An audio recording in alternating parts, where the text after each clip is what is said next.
Hitesh, now we're going to talk about our Don, Shahrukh Khan. My God, उनके तो ऐसे successful formulas रहे हैं with most directors, and I don't think he needs to be choosy. If you are trying to tell me that there are certain directors who work for him and certain don't, I'm very curious to know which are his lucky directors. क्योंकि आजकल वैसे उनकी काफ़ी directors के साथ खिटपिट भी चल रही है, you know, his best friends, his best directors, तो मैं काफ़ी क्यूरियस हूँ. उनके लिए Yash Raj group is very lucky. Yash Chopra, Aditya Chopra, Karan Johar, Ashutosh Gowariker, and of course his best friend Farah Khan, Shamit Amin, Sanjay Leela Bhansali. Oh, wait a minute. So that makes sense. कहीं आपने शाहरुख खान को advice दे तो नहीं दी, or is that his intuition working? अभी तक मैंने तो उनसे कुछ बताया नहीं. Because संजय लीला बंसाली तक तो वो पहुंच ही चुके हैं. उन्होंने गुजारिश देखी, उन्होंने ऋतिक रोशन को बहुत सारे कॉम्प्लीमेंट्स दिए. संजय लीला बंसाली की भी काफी तारीफ कर रहे हैं वो. तो he is headed on the right path. You're saying it's one of his lucky directors, great combination. So he should be working with Sanjay Leela Bhansali. Yeah, he must. He must plan his next big movie with him. Shah Rukh Khan.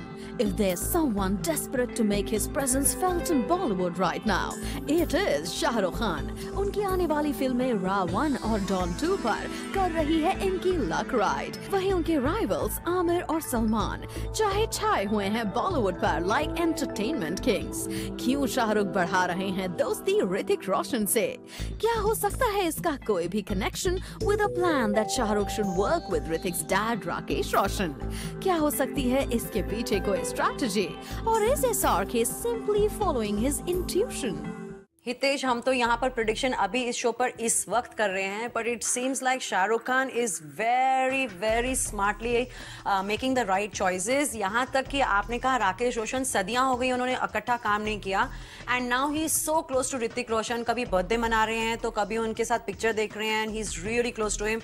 I don't rule out the possibility that they probably might work together. So you're saying that that should happen? It must happen. That will show Shah Rukh Khan some success.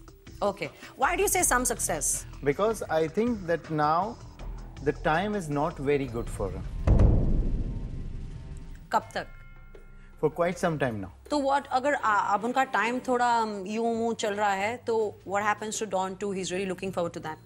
Don 2 is going to do very well in international market, very well, and his luck is very good in the international field. And I wish that he gets some international director to work with that will really work out miracles with him.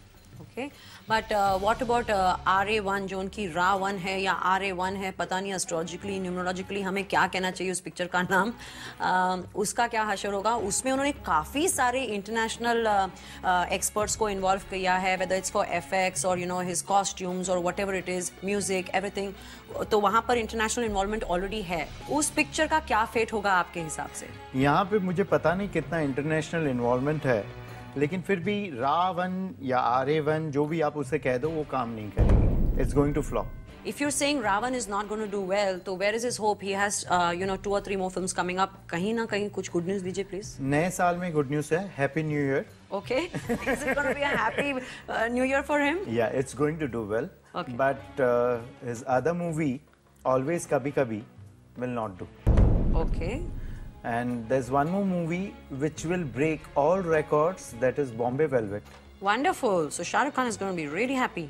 But it will be only because of Aamir Khan. Hitesh, I am telling you, ये जो आपके but है ना बीच में बहुत डरा देते हैं, बट एनीवे हिट तो हिट ही होती है. अब चाहे आमिर की वजह से हो या शाहरुख खान की वजह से हो, everybody in a film benefits when it's a hit.